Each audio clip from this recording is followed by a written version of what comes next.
Hallo und herzlich willkommen zu einer neuen Folge unseres Podcasts auf Deutsch. Ich bin Thomas. Und ich bin Petra. Schön, dass ihr wieder dabei seid. Das Thema heute ist eines, das wirklich jeden betrifft. Ich kann mit Sicherheit sagen, ich auch. Es geht um Prokrastination. Das Phänomen, alles auf morgen zu verschieben. Oder auf übermorgen. Oder auf, wenn ich mich besser fühle. Oder auf, wenn die Bedingungen perfekt sind. Ha, genau. Wir schauen heute, was Prokrastination wirklich ist, weit jenseits von Faulheit. Warum so viele kluge, ehrgeizige Menschen darunter leiden und was wissenschaftlich wirklich hilft. Plus 20 Vokabeln auf C1-Niveau. Los geht's. Thomas, lass mich mit einer Frage beginnen. Was glaubst du, warum Menschen prokrastinieren? Mein erster Impuls war früher Faulheit. Aber das stimmt nicht. Ich kenne extrem fleißige, engagierte Menschen, die trotzdem prokrastinieren. Manchmal gerade deswegen. Genau. Die Forschung ist hier eindeutig. Prokrastination ist kein Zeitmanagementproblem. Es ist ein Emotionsregulationsproblem. Man schiebt nicht auf, weil man faul ist. Man schiebt auf, weil eine Aufgabe unangenehme Gefühle auslöst. Unangenehme Gefühle, zum Beispiel, Angst vor dem Scheitern. Angst vor Kritik. Perfektionismus. Die Aufgabe muss so gut sein, dass man gar nicht erst anfängt. Oder das Gegenteil. Die Aufgabe ist so uninteressant, dass das Gehirn sich weigert, Energie dafür aufzuwenden. das erklärt einiges. Ich habe oft bemerkt, dass ich ausgerechnet bei wichtigen Projekten am stärksten prokrastiniere. Nicht bei unwichtigen. Weil die Stakes höher sind. Wenn das Ergebnis wichtig ist, ist auch das Scheitern bedrohlicher. Das Gehirn schützt sich, indem es den Start hinauszögert.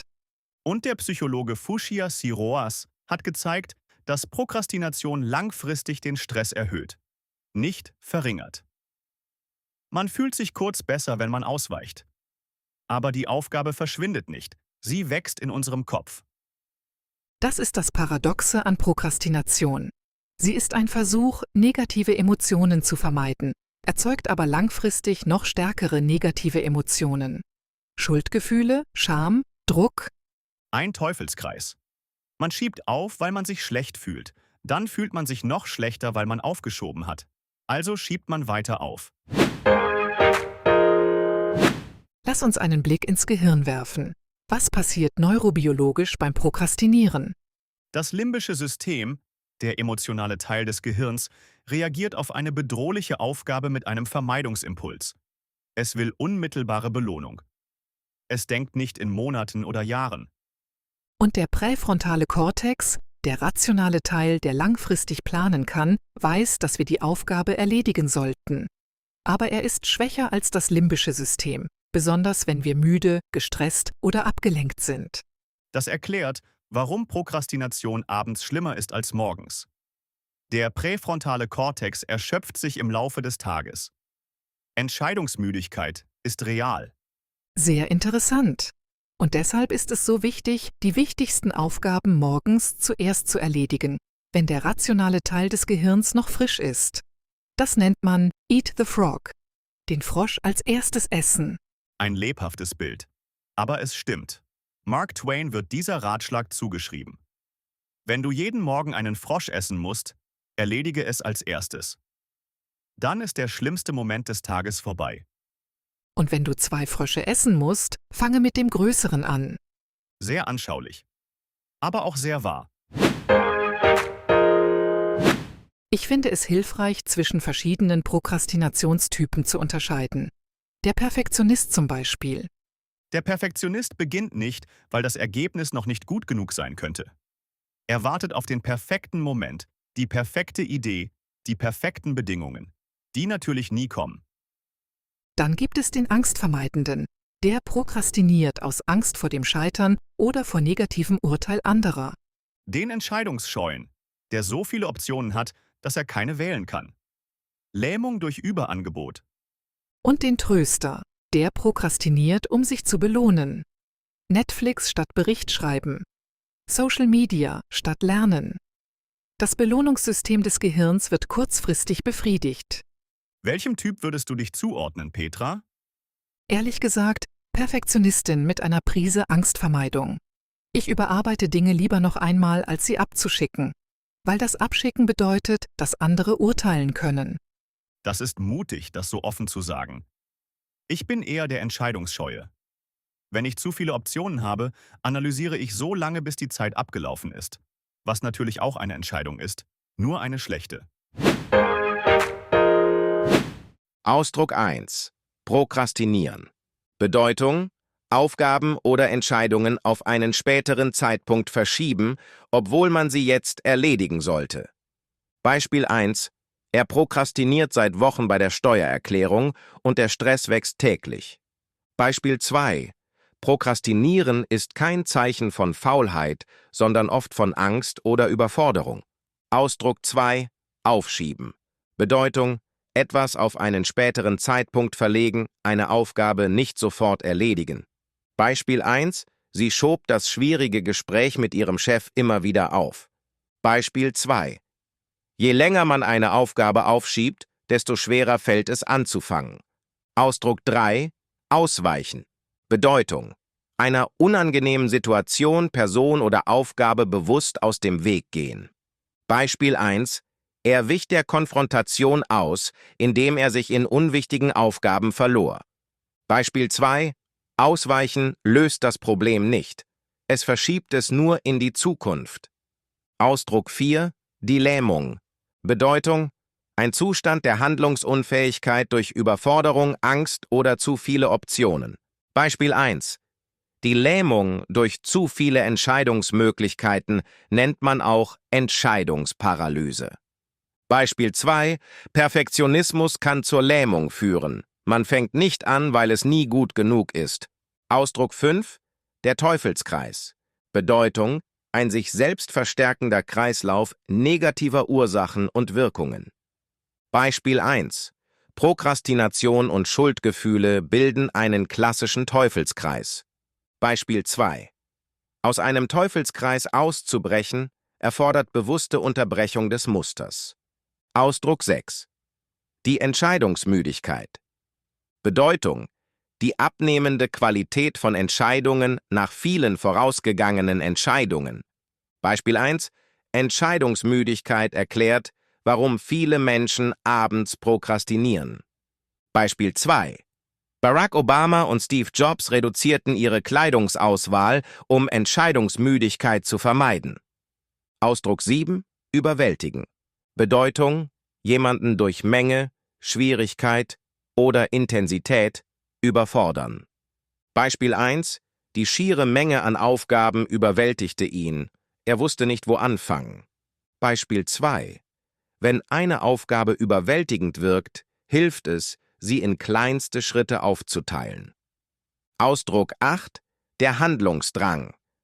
Bedeutung: Ein starkes inneres Bedürfnis oder Antrieb, aktiv zu werden und etwas zu tun.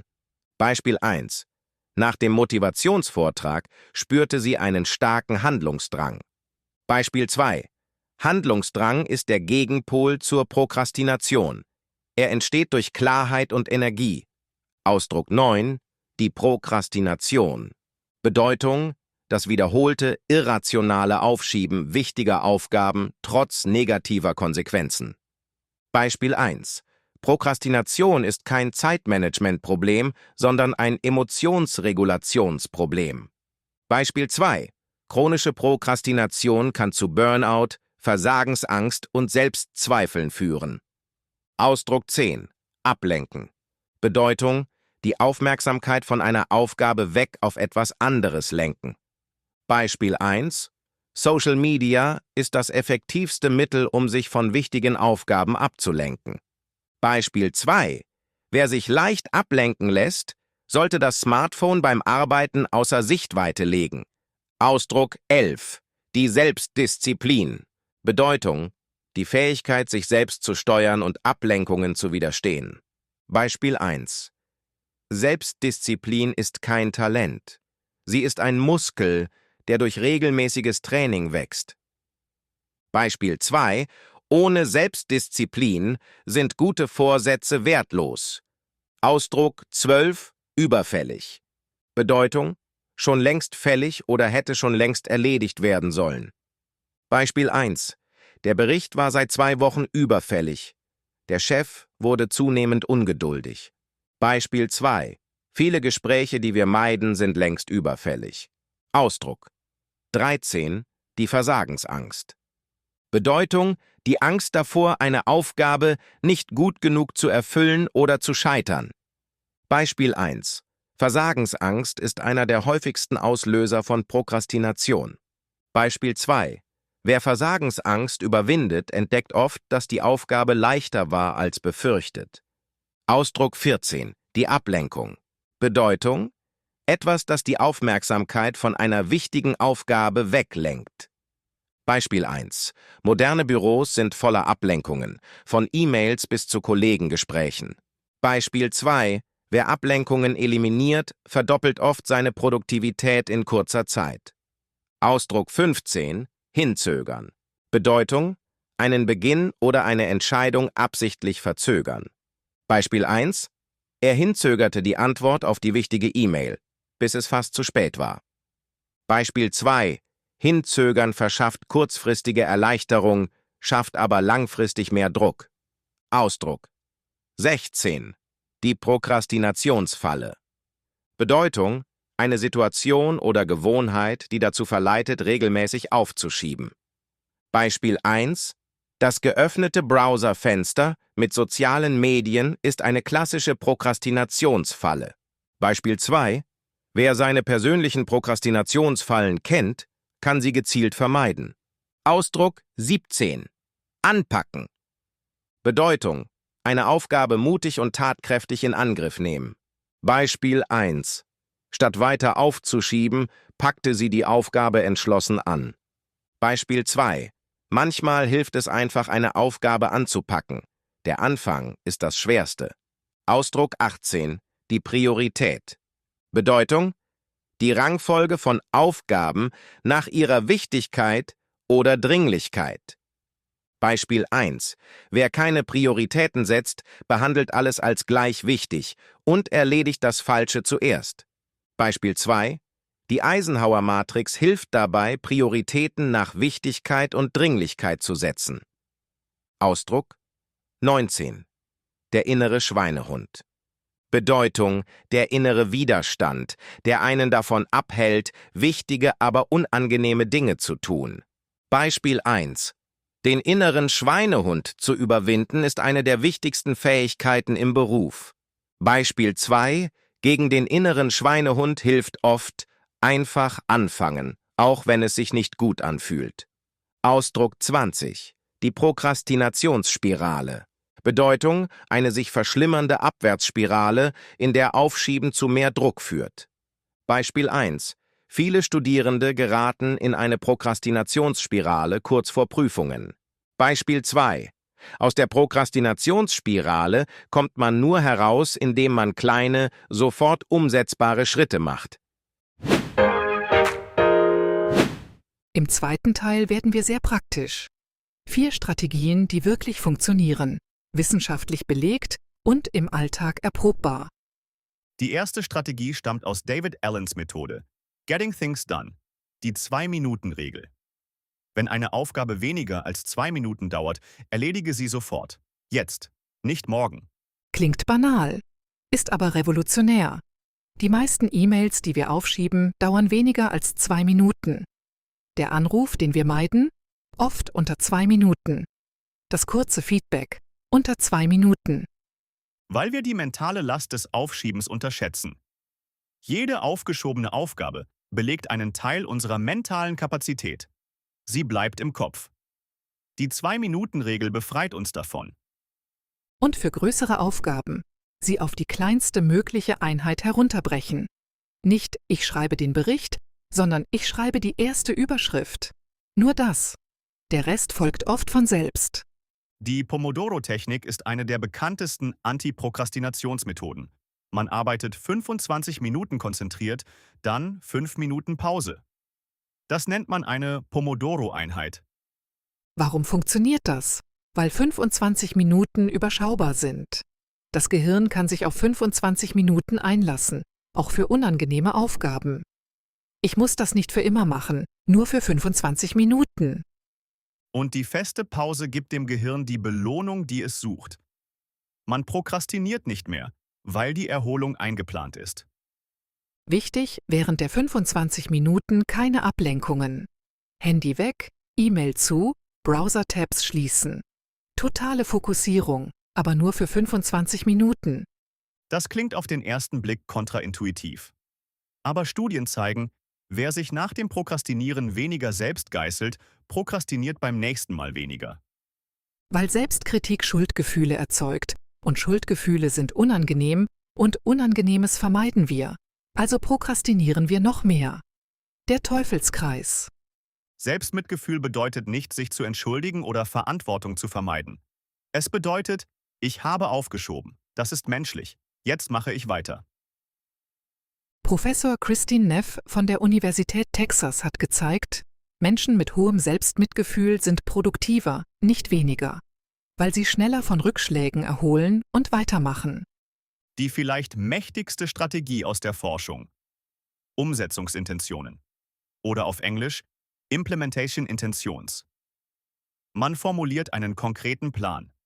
Wann, wo, wie. Nicht, ich werde nächste Woche Sport machen, sondern am Montag um 7 Uhr morgens gehe ich in die Turnhalle um die Ecke und mache 30 Minuten Laufband. Peter Gollwitzer von der New York University hat hunderte Studien dazu ausgewertet.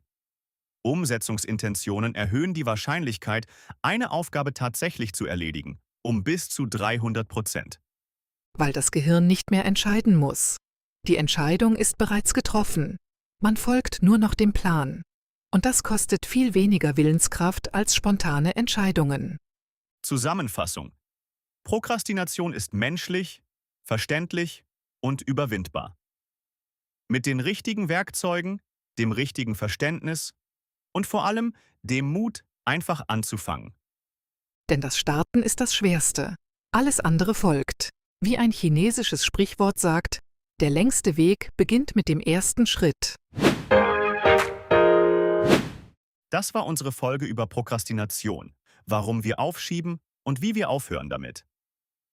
Heute habt ihr 20 wichtige Ausdrücke auf C1-Niveau gelernt, von Aufschieben und Teufelskreis bis hin zu der innere Schweinehund und Umsetzungsintention. Nutzt sie aktiv. Und jetzt? Gibt es eine Aufgabe, die ihr seit Tagen oder Wochen aufschiebt? Dann macht jetzt genau eine Sache, die kleinste mögliche Sache, um anzufangen. Und schreibt es in die Kommentare. Wir lesen alles. Abonniert den Kanal und klickt auf die Glocke für neue Folgen jeden zweiten Tag. Bis zur nächsten Folge. Tschüss und fangt noch heute an. Tschüss!